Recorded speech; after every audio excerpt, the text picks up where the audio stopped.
G வா என்ன வேலை செஞ்சிருக்கேன்.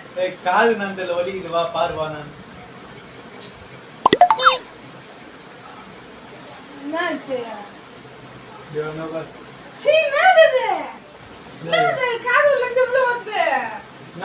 காது வலிக்குது பாரு. பார்க்க மாட்டேன். கிட்ட வந்து பாரு காது வலிக்குது.